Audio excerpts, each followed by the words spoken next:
there's a video of Lil Ack riding around banging Lil Durk in the area on the street that Lil Pop got killed. Yeah, What's that's cut name? crazy. Cut name Lil what? Academics. It's academics. Lil Ack. I never heard of kid. You know, I was just in Never heard prison of though.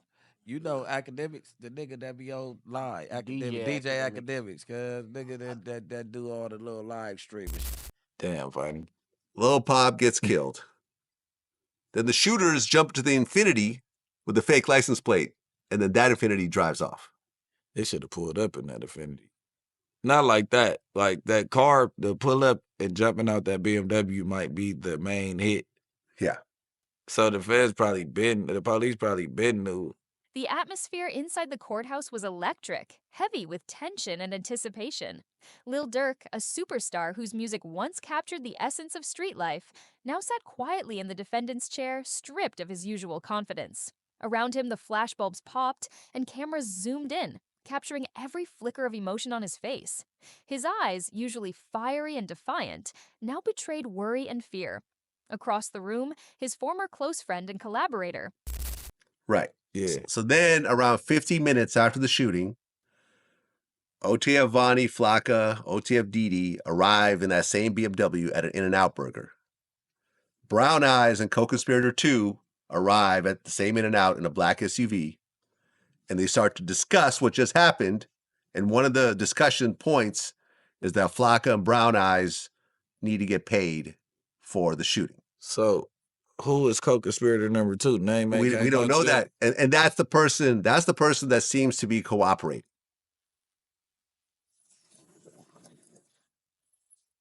Bricc Baby stood ready to testify for the prosecution, a betrayal so deep it sent shockwaves through the courtroom.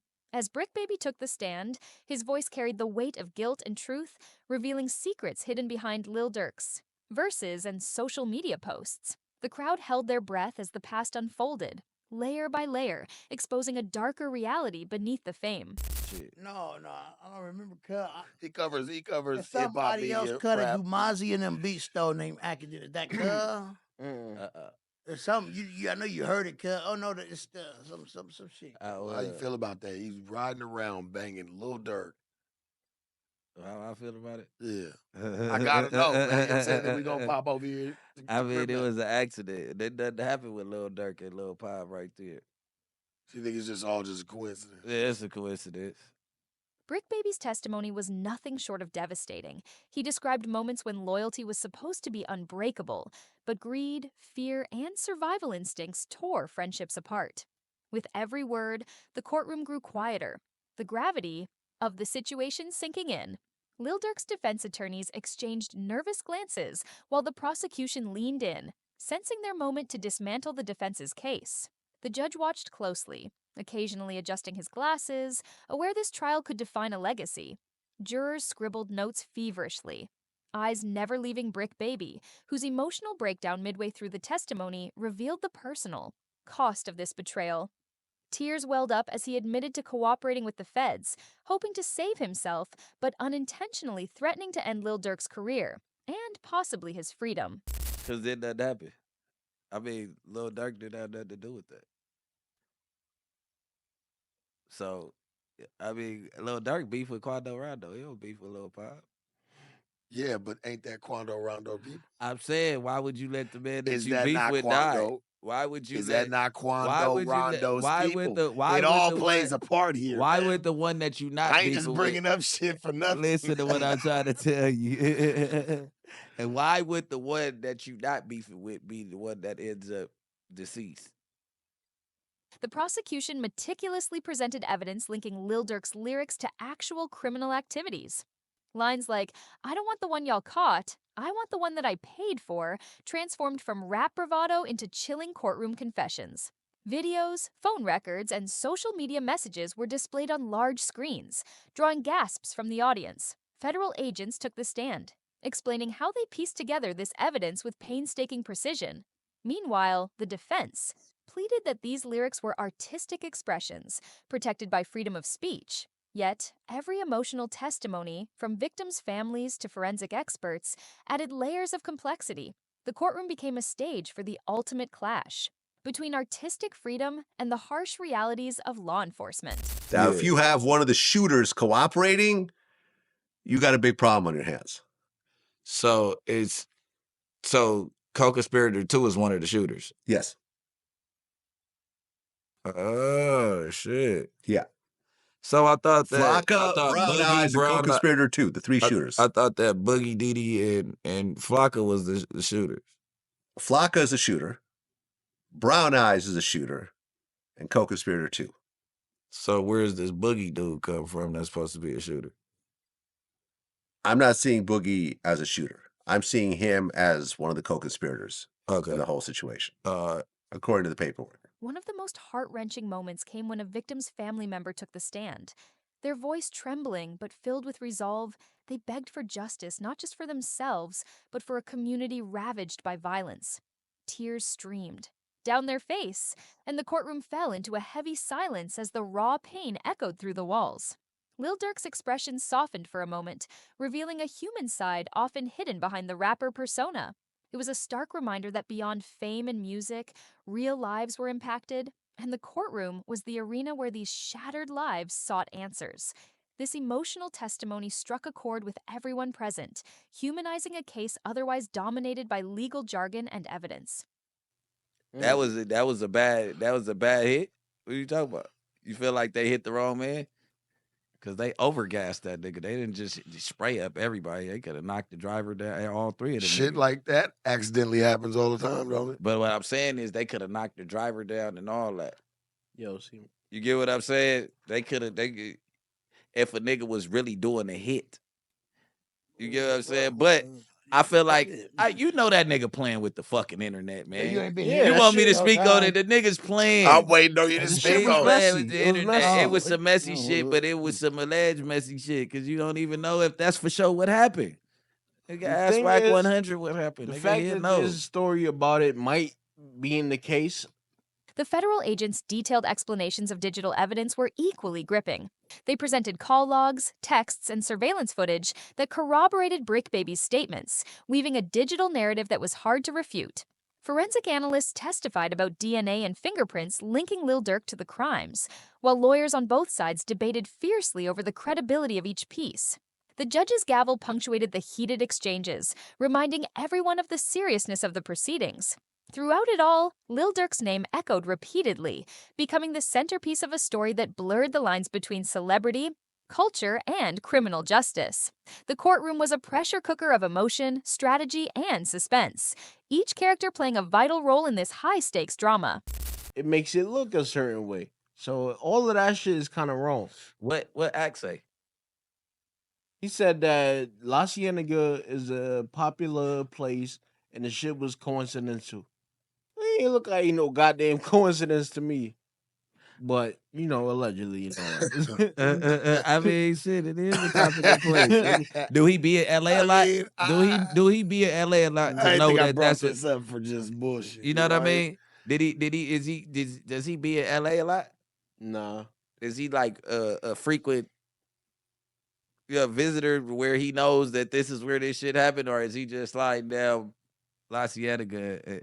What's the odds you taping at the time? But You why got the some fuck type of are you? Yeah. What's the odds of that, bro? Roll it. Well, I get it. You was riding down and you chuckle to your motherfucking self like, out of all the songs, it would be crazy, right? On 6-0, do Act know that something could happen to him about that type of shit?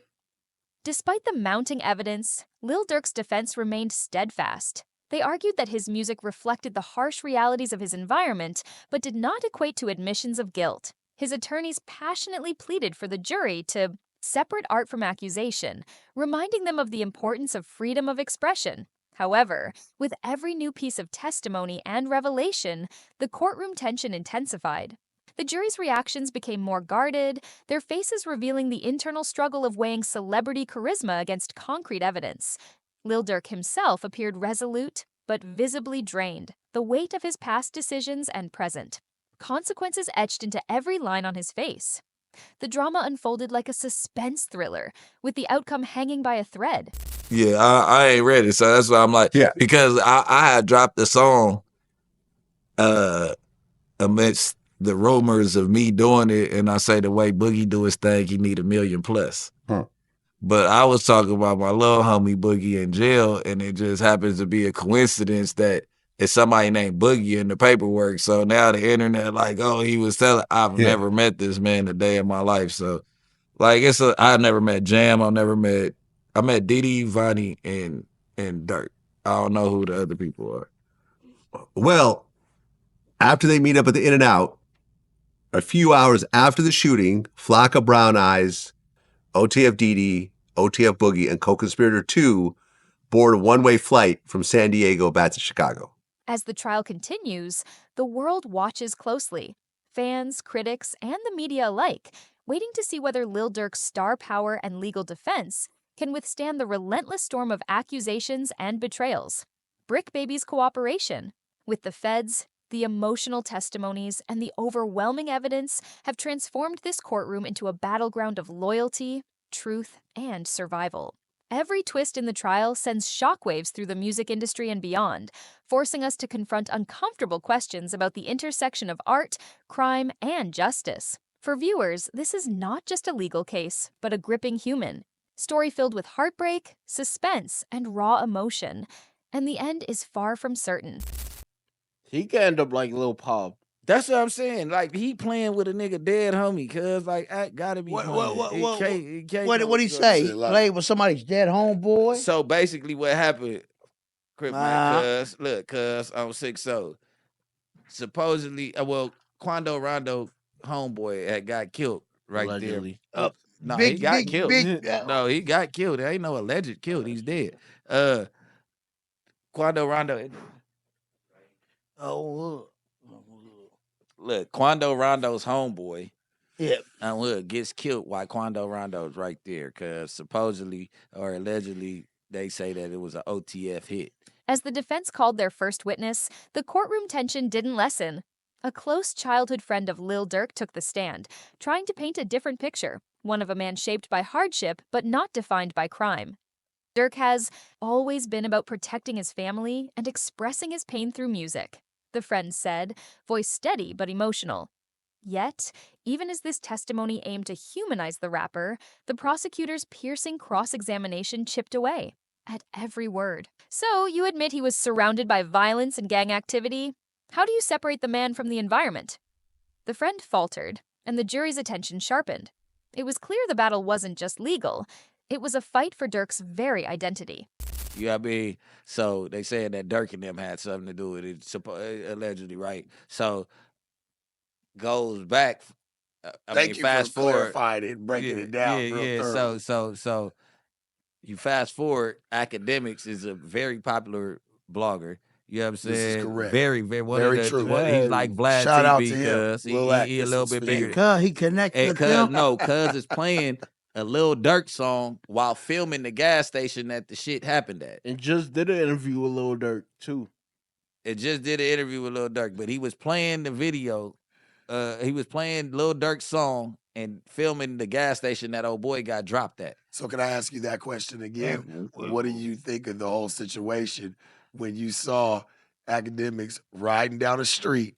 He's banging playing. Lil That's Durk. what I said. You didn't get when I came out my shell. I said, "Dude, cuz know something can happen to him about some shit like that." That's why Like, I asked you it. not. Yeah, I mean that. Look, Answered it for us hey, very that's thoroughly. disrespect. That's disrespect. Like just saying, "Hey, rest in peace." The courtroom's atmosphere grew heavier with every passing day. New evidence surfaced, surveillance footage from a nearby convenience store showing a late-night meeting between Lil Durk and key figures linked to the case. The defense tried to argue innocent association, but the prosecution painted a different picture, a web of relationships that connected Durk directly to violent acts. Meanwhile, Bricc Baby's intermittent testimony continued to haunt the proceedings. His conflicting emotions played out on his face, regret, anger, and a desperate hope for redemption. The jurors watched intently, visibly wrestling with the complexity of the case.